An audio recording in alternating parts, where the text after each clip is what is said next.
CBSE class 12 chemistry हमारा chapter है chemical kinetics और उसमें हमारा अगला क्वेश्चन है क्वेश्चन नंबर 102।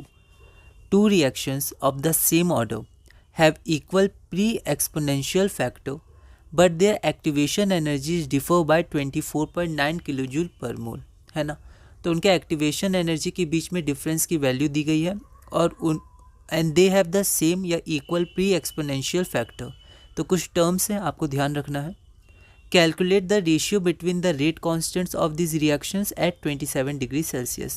तो 27 डिग्री सेल्सियस पर उनके रेट कॉन्स्टेंट्स का रेशियो क्या होगा।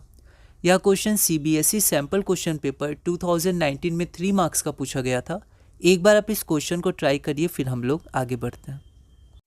तो यहाँ हमारे पास गिवन है टू रिएक्शंस सेम ऑर्डर के, डिफरेंस इन एक्टिवेशन एनर्जी मतलब ई का डिफरेंस कितना दिया हुआ है तो 24.9 किलोजूल पर मोल। टेम्परेचर कितना दिया हुआ है तो 27 डिग्री सेल्सियस, इसे केल्विन में कन्वर्ट करके 300 केल्विन आ जाएगा। कैलकुलेट क्या करना है तो ratio between the rate constants, ठीक है। तो मान लेते हैं कि रिएक्शन 1 के लिए हमारा जो एक्टिवेशन एनर्जी और रेट कॉन्स्टेंट है वो है EA1 और K1। उसी तरह रिएक्शन 2 के लिए जो हमारा एक्टिवेशन एनर्जी और रेट कॉन्स्टेंट है वो है EA2 और K2। We know that Arrhenius equation, अब हम अर्हेनियस इक्वेशन लिखते हैं तो वो हो जाता है log K is equal to log A minus EA divided by 2.303 RT। ये हमारा इक्वेशन नंबर 1 हो गया। फिर हम लोग इक्वेशन 1 को अप्लाई करते हैं रिएक्शन 1 के लिए। तो रिएक्शन 1 में हमारा जो EA है एक्टिवेशन एनर्जी वो EA1 है और K है K1। तो हम लोग यहाँ पर उसको अप्लाई किए, इसको इक्वेशन 2 लिखे फ्रॉम 1। उसी प्रकार रिएक्शन 2 के लिए EA की जगह हम EA2 पुट कर दिए और रेट कांस्टेंट K की जगह हम लोग K2 पुट कर दिया और उसको हमने इक्वेशन नंबर 3 नाम दिया, ठीक है। अब हम इसको माइनस करें। माइनस क्यों करें, क्योंकि हमें डिफरेंस दिया है एक्टिवेशन एनर्जी का। तो अगर माइनस करेंगे तो न्यूमरेटर में हमारा डिफरेंस आ जाएगा, ठीक है। तो ये डिफरेंस आ गया और log A की वैल्यू हट गई, ठीक है। अब यहाँ पर K1 और K2, तो लॉगरिदम के अनुसार K1 डिवाइडेड बाई K2 हो जाएगा, तो log K1 bye K2 EA1 minus EA2। तो इसकी वैल्यू हमारी कितनी थी 24.9 इंटू 10⁻³ कर दिया जूल में, क्योंकि R की वैल्यू 8.314 में जूल आता है तो वो कैंसिल हो जाएगा। T की वैल्यू 300 केल्विन गिवन था डिफरेंस, तो यहाँ हमने डिफरेंस को शो भी कर दिया। इसके बाद हमारा log K1 बाई K2 आ गया 4.335। यहाँ तक तो ठीक है, लेकिन यहाँ एंटी लॉग का क्वेश्चन है। अब हम देखेंगे क्वेश्चन कब का है, तो ये क्वेश्चन है 2019 का, ठीक है। अब 2019 ज़्यादा पुराना तो है नहीं, बस आपका 5 साल लगभग पुराना है, ठीक है। लेकिन फिर भी यहाँ पर एंटी लॉग निकालना पड़ रहा है और यहाँ पर एंटी लॉग की कोई वैल्यू हमें दी नहीं है, ठीक है। तो अब जनरली ऐसे क्वेश्चंस नहीं पूछे जाते हैं, पर ये 5 साल पहले का ये इसमें पूछा गया। पर अभी हमने जो 2023, 22, 21 में देखा था तो उसमें अब ये नहीं पूछा जाता है, क्योंकि एंटी लॉग टेबल वगैरह वहाँ प्रोवाइड नहीं की जाती है, ठीक है। और यहाँ पर आपको वैल्यूज़ दी जानी चाहिए थी इसमें, पर इसमें नहीं दिया है, ठीक है। हम लोग जनरली देखते हैं कि ऐसे क्वेश्चंस नहीं पूछे जाते हैं, या पूछे जाते हैं तो बहुत पहले पूछे जाते हैं। फिर भी हम लोग आगे इसको देखेंगे और आप भी देखिएगा कि कैसे क्वेश्चन अब आ रहे हैं। तो एंटी लॉग जब आप लीजिएगा इसका तो आपका आ जाएगा 2.163 इंटू 10⁴, ठीक है। तो ये हमारा रेशियो हो जाएगा, या फिर आप चाहें तो यहीं पर छोड़ सकते हैं ना, क्योंकि यही होगा आंसर। इसी का बस एंटी लॉग निकाल के ये आ गया, ओके।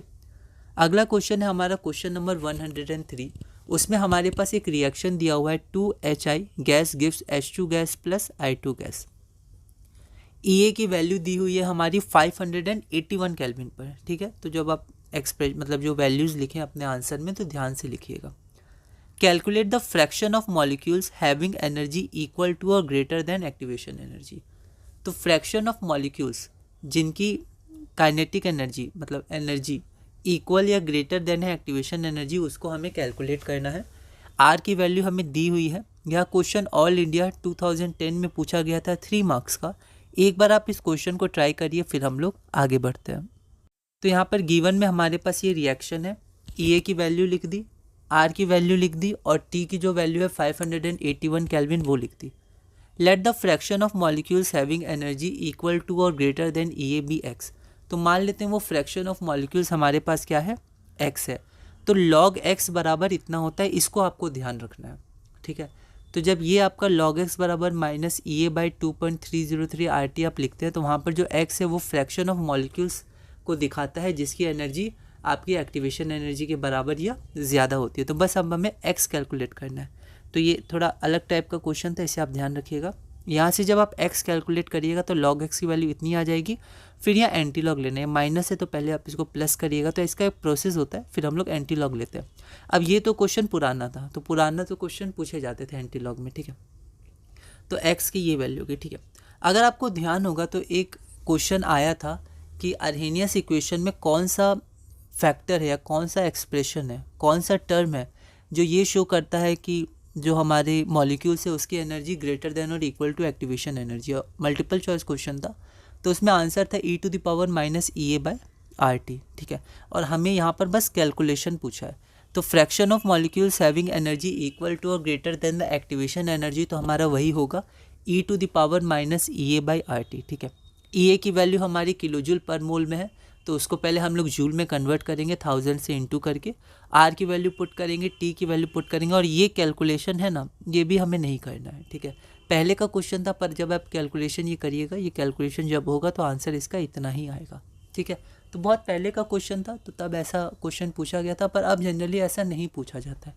हम लोग मिसलेनियस क्वेश्चन भी करेंगे और उसमें भी हम लोग देखेंगे, ठीक है। सब पुराने क्वेश्चन हैं, पर फिर भी हम लोग प्रीवियस ईयर्स कर रहे हैं, तो मैं आपको बता दे रहा हूँ ये।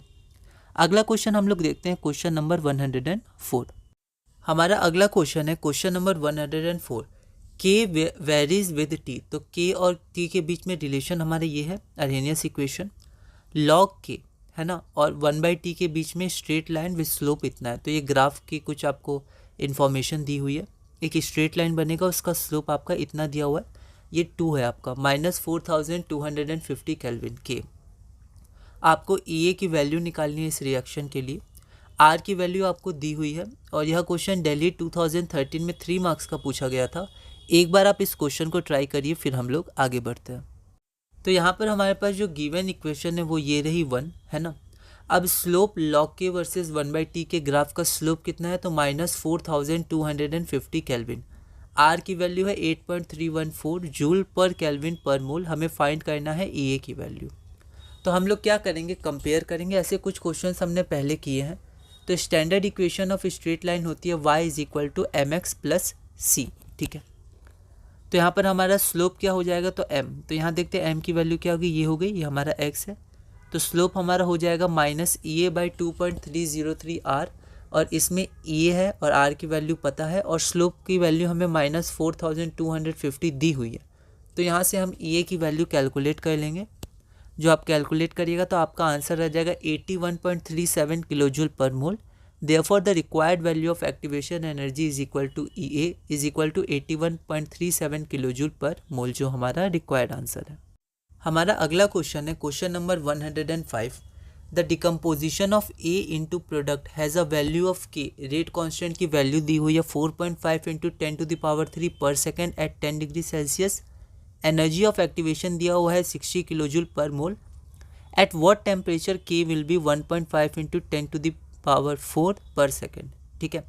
तो 10 डिग्री सेल्सियस पे K की वैल्यू दी हुई है और आपको एक्टिवेशन एनर्जी दिया हुआ है। तो आपको बताना है किस टेम्परेचर पर K की वैल्यू आपकी 1.5 × 10⁻⁴ पर सेकेंड होगी।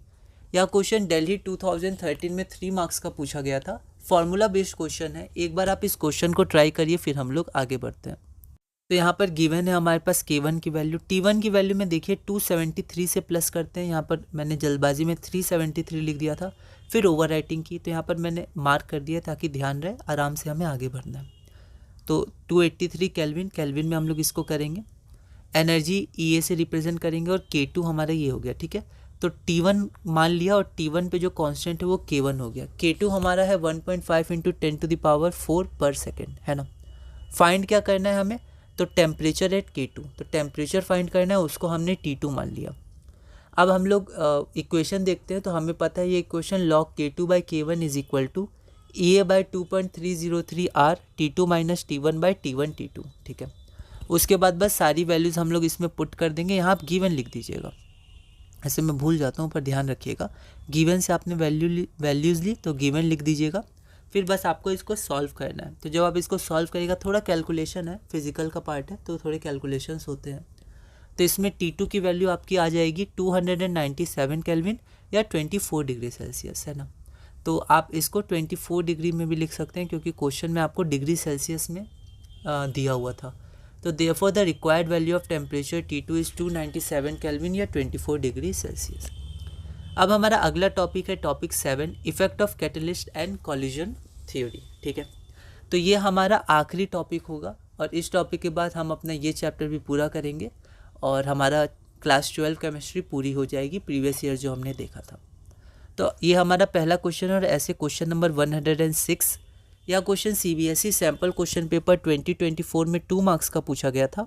एक बार आप इस क्वेश्चन को ट्राई करिएगा, अगली वीडियो में हम इसे सॉल्व करेंगे।